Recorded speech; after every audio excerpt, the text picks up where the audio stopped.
Then our next hopeful stumper is MJ, Mike, Dodger, Shirley, Sewall, who asked, how did Shirley get in there? I just added it to see if he noticed. Shirley, you jest. 5/20/24 to the ruggedly Wisconsinite Matt Dowell and the recently birthdayed Dave Sim. Thank you. Happy birthday to me. Happy birthday to me. That's enough of that. Over the years, you have told the story of all the extra Cerebus fun, the fun and goofy issue 51 interlude, the Silver Spoon strips, what happened between issues 20 and 21, etc. And we got a bonus round for you coming up on that one, Mike, as you're listening today. Question for Dave: why did you not include issue 112, 113 in the phone book collection? Seems like an integral part of the story. You had also written that issue 112, 113 was a very difficult one for you and Gerhardt to get done, but I can't remember the details of what was going on at the time. Would you mind reliving that moment in time? Or, if you do mind, would you please do it anyway? Thanks as always, MJ, Mike, Dodger, Sewall. And as I mentioned, he's written this on May 2024. And longtime listeners will probably remember that he did notify us when he was asking a question for Please Hold for May, Please Hold for Dave Sim for the May edition, that May was going to be a nightmare for him. So I hope, Mike, you're safely in June through May, and whatever it is that was going to be a nightmare month for you is now firmly in the rear view mirror. And the manly one, that's me, you responded, Church and State 2 is the thickest phone book. Add 40 more pages would challenge the ability to bind the book. Paraphrase from Cerebus number 0, intro. And MJMDS with a question mark, Sewall responded, well, that explains that. Thanks. Cheers, Mike. Which then, in good, dutiful, manly Matt Dowell fashion, you then interject, but since he's a paying customer, let's give him his nickels worth. So, Grandpa, what do you remember about issue 112, 113 that you can articulate succinctly without having flashbacks to 1980, whenever? Or did MJ/Mike/Dodger/Shirley, parentheses, question mark, close parentheses, Stool, stump Grandpa and win Please Hold for Dave Sim 6/20/24? Or is he going home with a copy of the home game? If you've got a spare copy of the home game, go ahead with that. I would say looking at 112, 113, and certainly the thing that's most prominent in my mind when Gerhardt and I were working on it was, the theory was, if we do a double issue, that's one less cover that we have to do. You just have to have the front cover and then do 40 pages.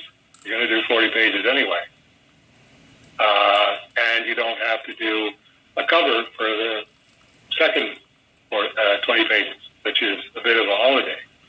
I think what happened there was, if you do an all-silent issue, which is the distinctive quality about 112, 113, is that there are no captions and no dialogue up until the actual end of the double issue. That's going to be particularly difficult because you're filling up the space differently. What I didn't realize at the time, and what I realize now in retrospect, looking back that far and going, okay, these are the moving pieces on 112, 113, and this is why the moving pieces ended up biting both of us on our asses, is the captions and the word balloons on a comic book take less time and fill up X amount of space on a given page. As soon as I go, okay, I'll start roughing in Cerebus here. Here's the Cerebus will be about this size in this panel. This panel will be this shape, and he's going to be saying these 15 words. Word balloon with one word. Word balloon with one word. Word balloon with one word. Next word balloon has eight words. These are the different sizes of word balloons. That's all taken care of at the design stage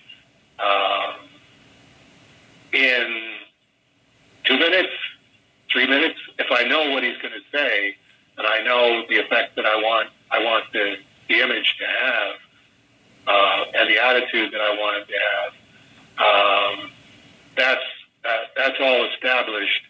And from then on, it's, okay, where are you putting your time in? And it's like, well, wherever I'm putting my time in, I'm not having to put in my time in the space occupied by those word balloons and those words. And when I finish those word balloons and those words, that's going to take maybe 15 minutes, maybe half an hour at the time,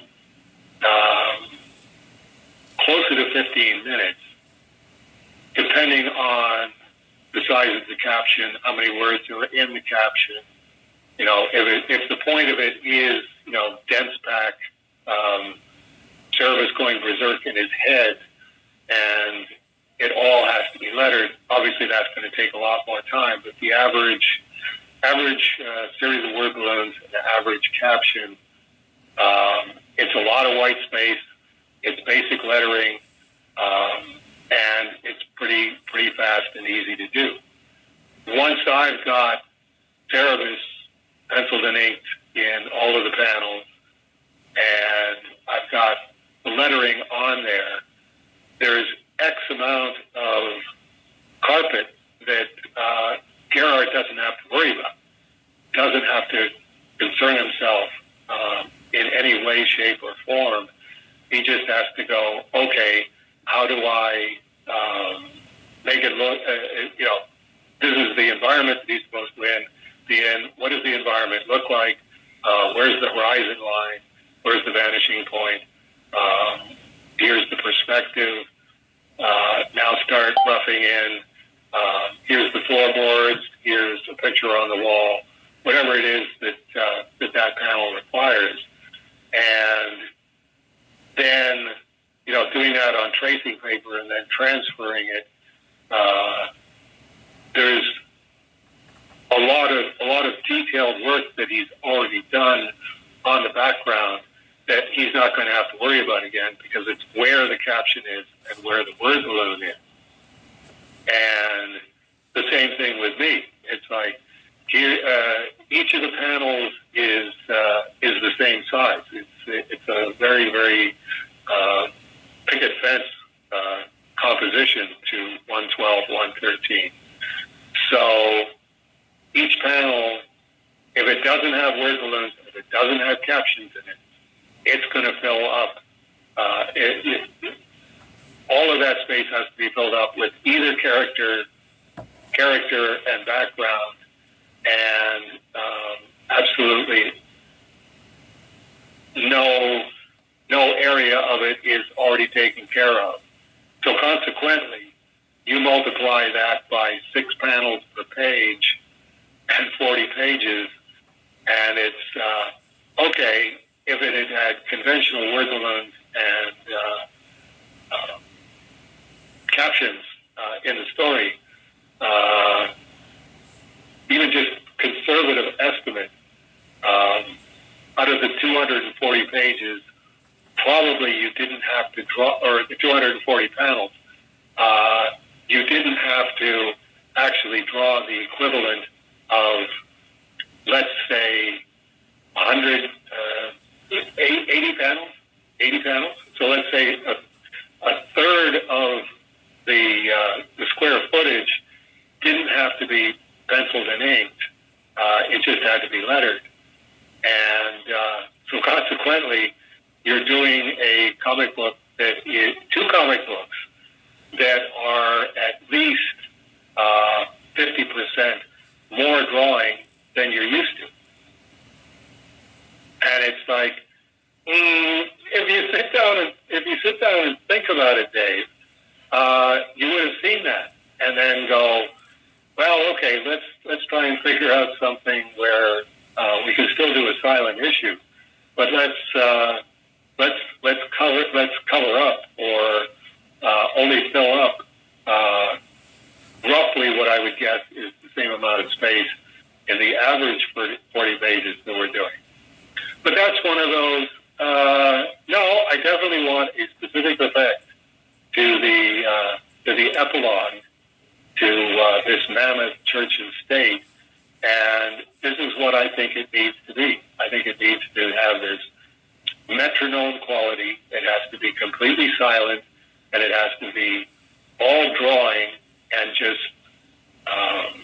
whatever skill I can bring and whatever skill Gerhardt can bring, which was considerable at that point, to convey what Cerebus is going through at the end of this, 1,100 page story.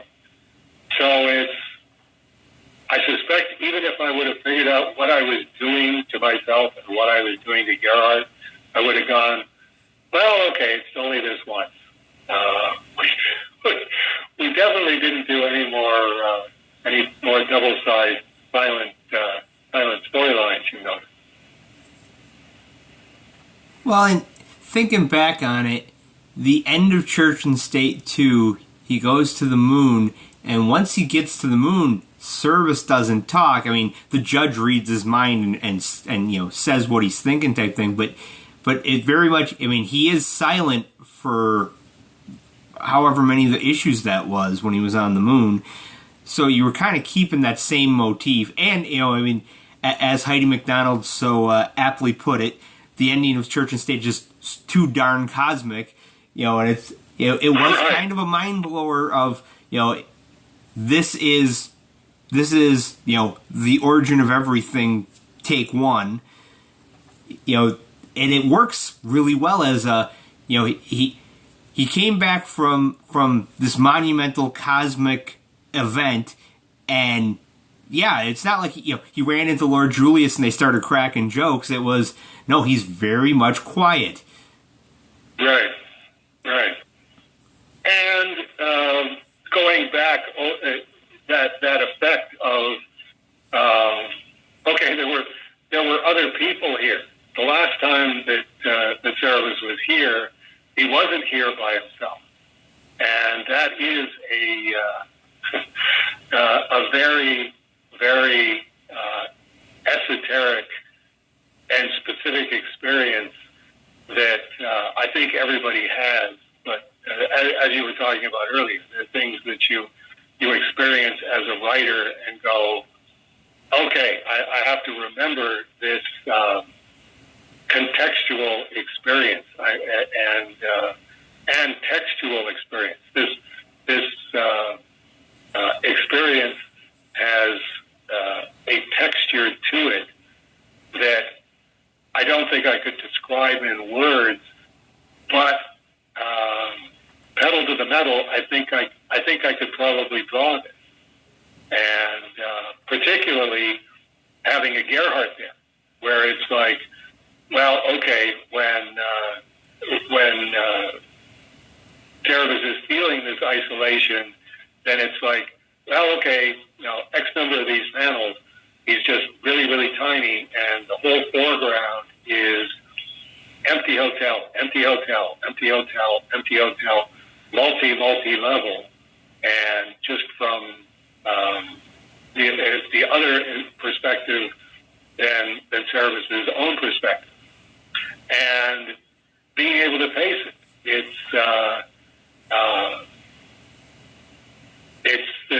I'm sure it's the same reason that Mel Brooks finally had to do silent movie. It's like a silent movie is a different thing from doing a regular movie. I've done regular movies, but I just can't let go of it. I can't let go of the fact of what would an actual silent movie be like. A completely different creative experience. Different pacing, different challenges. Here's all of the stuff that you're not going to have on your painter's palette, but here's all of this stuff that you will only have on your painter's palette this time around. And I did reread 112, 113. I can't remember why. A little while ago, and it, in quotation marks, reading it, but viewing it, and I went, yeah, this is really pretty good. This is it's got different pacing, even though each panel is the same size and pretty much the same shape. Parts of this go really, really quickly, and parts of this go really, really slowly. So that's what I remember of 112, 113, as well as it hanging on the wall at 47 King West, where we were still at 47 King West, and it's like this is a lot of pages, and it's all drawing, and I'm pretty pleased with it in terms of it's a major challenge as a creative person, as a comic artist, and as a comic writer. If you're working on an 1,100-page graphic novel, nobody else has ever done an 1,100-page graphic novel. The biggest question is going to be, okay, what's your ending? You better have an ending on this. And it's like, okay, in terms of crunching all the numbers and going, what's going to give me my best bet of getting out of this in one piece in terms of readers' reaction? I think this does the job. I think this does exactly what I wanted it to do. Not realizing that I was in the middle of the year of a 26 years and 3 months. It's not feminist Marxist feminist propaganda. Consequently, it's not going to exist. So really, don't worry about it. And it's like, okay, well, for posterity, somewhere up ahead, that's not going to be the criteria that we have in our society. That the only value any creative work has is the value that it has to feminism.